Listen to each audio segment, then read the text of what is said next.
Assalamualaikum warahmatullahi wabarakatuh. Perkenalkan, nama saya Nurul Huda dengan NIM 21040100018. Saya dari kelas Ekonomi Syariah 6A. Nah, di sini saya ingin menjelaskan materi tentang campur tangan pemerintah dalam pasar tenaga kerja. Apa sih itu campur tangan pemerintah dalam pasar tenaga kerja? Jadi, campur tangan pemerintah dalam pasar tenaga kerja itu tindakan atau kebijakan yang diambil oleh pemerintah untuk mengatur, mengawasi, atau mempengaruhi kondisi ketenaga kerjaan dalam suatu negara.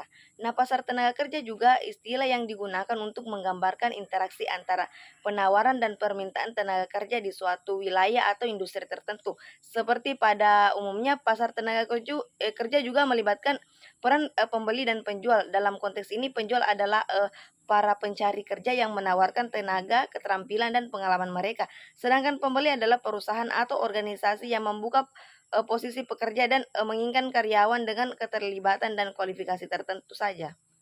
Nah, tujuan campur tangan pemerintah dalam pasar tenaga kerja itu yang pertama menjamin ketersediaan tenaga kerja. Nah, pemerintah campur tangan untuk memastikan ketersediaannya tenaga kerja yang cukup dan terampil guna mendorong pertumbuhan ekonomi. Dengan intervensi ini diharapkan tercipta kondisi yang mendukung peningkatan produktivitas dan daya saing ekonomi melalui pengembangan sumber daya manusia yang berkualitas. Nah, ini merupakan langkah strategi untuk menciptakan lapangan kerja yang lebih banyak dan berkelanjutan serta memperkuat fondasi ekonomi negara. Dua, melindungi hak pekerja. Nah, regulasi pemerintah bertujuan untuk melindungi kesejahteraan dan hak-hak dasar pekerja seperti upah, jam kerja, dan jaminan sosial. Maksud untuk memastikan bahwa pekerja memiliki perlindungan yang cukup terhadap hak-hak dan mendukung kondisi kerja yang adil serta layak. Dengan ada regulasi ini, harapan pencipta lingkungan kerja yang aman. Nah, yang ketiga itu ada menjamin stabilitas pasar tenaga kerja. Nah, pemerintah berupaya untuk menjaga stabilitas pasar tenaga kerja, mengendalikan tingkat pengangguran dan mencegah gejolak-gejolak yang dapat mengganggu produktivitas.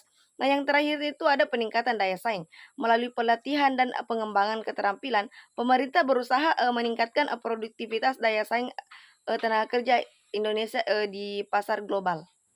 Nah, selanjutnya ada bentuk-bentuk campur tangan pemerintah. Yang pertama itu ada kebijakan upah minimum. Nah, pemerintah menetapkan upah minimum sebagai standar gaji dasar bagi pekerja. Nah, ini bertujuan untuk melindungi kesejahteraan pekerja dan mencegah eksploitasi tenaga kerja. Yang kedua, peraturan ketenagakerjaan pemerintah mengeluarkan peraturan dan undang-undang untuk mengatur praktik ketenagakerjaan seperti jam kerja, jaminan sosial, dan hak-hak pekerja. Nah, selanjutnya kebijakan upah minimum. Nah, upah minimum adalah standar gaji terendah yang diterapkan oleh pemerintah untuk melindungi kesejahteraan pekerja. Nah, kebijakan ini bertujuan untuk menjaga daya beli pekerja dan mencegah eksploitasi tenaga kerja. Nah, penetapan upah minimum dilakukan secara berkala dengan mempertimbangkan kebutuhan hidup, layak produktivitas, dan pertumbuhan ekonomi. Namun, banyak perdebatan mengenai dampak kebijakan ini bagi lapangan pekerja dan pertumbuhan usaha. Selanjutnya ada peraturan ketenagakerjaan itu ada tiga. Yang pertama itu standar keselamatan kerja. Nah, pemerintah menetapkan peraturan yang mewajibkan perusahaan untuk menyediakan lingkungan kerja yang aman dan sehat bagi para pekerja. Nah, ini mencakup penyediaan alat pelindung diri, pencegah kecelakaan, dan pemenuhan kondisi ergonomis. Nah, yang kedua itu ada perlindungan hak pekerja. Nah, pemerintah mengatur aturan untuk melindungi hak-hak dasar pekerja seperti gaji yang layak, jaminan sosial, cuti, dan lapangan diskriminasi. Nah, tujuan ini untuk menjamin kesejahteraan bagi keadilan bagi para pekerja. Yang ketiga itu ada aturan jam kerja pemerintah untuk menetapkan jumlah jam kerja maksimal per hari dan per minggu untuk mencegah eksploitasi pekerja. Nah, aturan ini juga mengatur sistem lembur dan istirahat yang wajib diterapkan oleh suatu perusahaan. Selanjutnya, manfaat campur tangan pemerintah dalam pasar tenaga kerja. Yang pertama ada keadilan dan perlindungan. Nah, menjamin upah yang layak, jam kerja, kondisi yang aman bagi pekerja. Yang kedua itu ada keseimbangan pasar, dan mempromosikan keseimbangan antara penawaran dan permintaan tenaga kerja.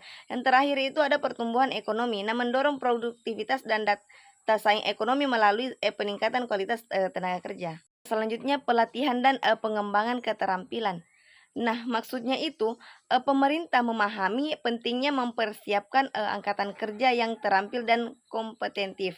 Nah, melalui berbagai program pelatihan dan, pengembangan keterampilan, pemerintah berusaha meningkatkan daya saing tenaga kerja, di Indonesia di pasar global. Nah, program ini mencakup pelatihan vokasi, pelatihan berbasis kompetensi, dan bantuan sertifikasi keahlian. Nah, tujuannya itu membekali pekerja dengan, keterampilan yang sesuai dengan kebutuhan industri, serta meningkatkan, produktivitasnya mereka. Nah, selanjutnya, perlindungan bagi pekerja. Yang pertama itu ada keselamatan kerja. Nah, pemerintah menetapkan standar keselamatan dan kesehatan kerja untuk melindungi hak pekerja atas lingkungan kerja yang aman dan sehat, seperti menyediakan alat pelindung, diri dan inspeksi berkala di tempat kerja. Yang kedua ada kebebasan berserikat. Nah, Undang-Undang Ketenagakerjaan melindungi hak pekerja untuk membentuk dan bergabung dengan serikat pekerja, bernegosiasi secara kolektif, serta mengekspresikan pendapat tanpa takut, pembalasan. Yang ketiga itu ada jaminan sosial. Pemerintah mewajibkan pengusaha untuk, memberikan jaminan sosial seperti asuransi kesehatan, pensiun, dan kompensasi kecelakaan, kerja, sehingga pekerja memiliki, jaring pengaman di masa-masa sulit. Ada dampak, campur tangan pemerintah. Itu, keterlibatan pemerintah dalam pasar tenaga kerja dapat memberikan dampak yang signifikan bagi, pemangku kepentingan. Nah, baik bagi pekerja, pengusaha, maupun perekonomian secara keseluruhan. Nah, ada 15% pada peningkatan produktivitas. Itu, kebijakan, pelatihan dan, pengembangan keterampilan dapat, meningkatkan produktivitas, tenaga kerja hingga 15%. Selanjutnya ada 20% pada penurunan pengangguran.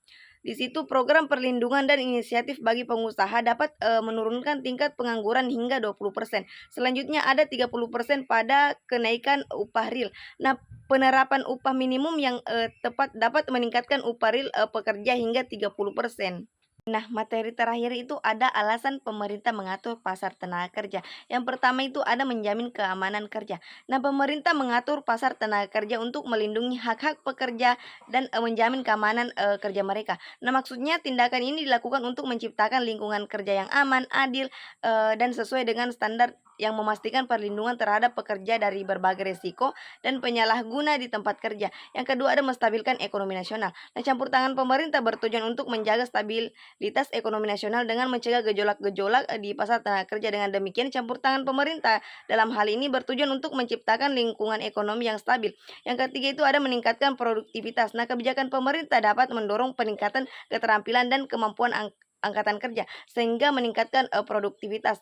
Nah, yang keempat itu ada menjamin keadilan sosial. Pemerintah berperan untuk menjamin keadilan sosial dan mencegah eksploitasi tenaga kerja yang rentan. Nah, melalui kebijakan yang mendukung keadilan sosial, pemerintah berupaya untuk melindungi hak-hak pekerja dan mencegah penyalahgunaan di tempat kerja guna menciptakan kondisi, kerja yang layak dan, bermartabat, bagi semua pekerja. Nah, itulah tadi penjelasan materi dari saya. Sekian dan terima kasih. Wassalamualaikum warahmatullahi wabarakatuh, and see you next time.